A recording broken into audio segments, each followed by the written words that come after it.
Guys, welcome to தமிழச்சி சமையலறை. இன்றைக்கி நம்ம ஒரு சுவையான சூப்பரான ரசம் எப்படி வைக்கிறதுன்னு பார்க்கலாம். வாங்க வீடியோக்குள்ளே போகலாம். நான் எங்கள் அம்மா வைக்கிற மாதிரி ரசம் வைக்கிறேன்னு வைப்பேன். ஒரு நாள் நல்லா வரும், இன்னொரு நாள் பார்த்திங்கன்னா சொதப்பிடும். அதனால தான் உங்களுக்கு இந்த ரசத்தை ஒரு ரெசிப்பியாக போடுறேன். வாங்க வீடியோக்குள்ளே போகலாம். தேவையான பொருள் வந்து 1 ஸ்பூன் அளவு மிளகு, 1 ஸ்பூன் அளவுக்கு சீரகம், ஒரு பச்சை மிளகாய் எடுத்திருக்கேன், ஒரு தக்காளி எடுத்திருக்கேன், ஒரு 5-6 பல் பூண்டு எடுத்திருக்கேன், ஒரு கைப்பிடி அளவுக்கு கருவேப்பிலை எடுத்திருக்கேன், ஒரு எலுமிச்சம்பழ அளவுக்கு ஒரு புளி எடுத்து ஊற வச்சுருக்கேன். இப்போ என்ன பண்ணலான்னா, புளியை நல்லா கரைச்சி எடுத்துக்கலாம். இப்போ பாருங்கள், உப்பு போட்டு நல்லா புளியை கரைச்சி எடுத்துக்கலாம்.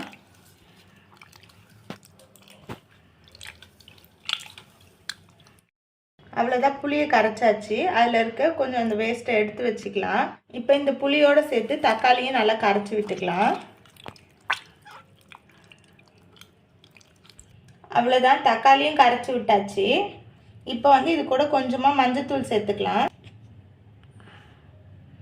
இங்கே பார்த்தீங்களா, 1/4 ஸ்பூன் அளவுக்கு மஞ்சத்தூள் சேர்த்துக்கிறோம். அதையும் நல்லா கலந்து விட்டுக்கலாம். இப்போ மிக்ஸி ஜாரில் எடுத்து வச்சுருக்க கருவேப்பிலை சேர்த்துக்கலாம். கொஞ்சமாக பூண்டு அந்த எடுத்து வச்சுருந்தோம் இல்லையா, அந்த 4-5 பூண்டு பல் சேர்த்துக்கலாம். மிளகு சேர்த்துக்கலாம், சீரகம் சேர்த்துக்கலாம், பச்சை மிளகாய் சேர்த்துக்கலாம், கொஞ்சமாக கடுகு சேர்த்துட்டு காஞ்சி மிளகாய் சேர்த்துக்கலாம். இப்போ மிக்ஸியில் அரைச்சி வச்சுருக்கோம் இல்லையா, அதையும் சேர்த்துக்கலாம். நல்லா வதக்கி விட்டுக்கலாம்.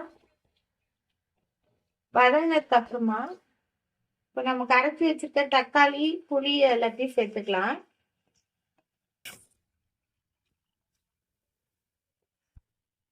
தாளிச்சதுக்கு அப்புறமா கொஞ்சமாக பெருங்காயம் சேர்த்துக்கலாம்.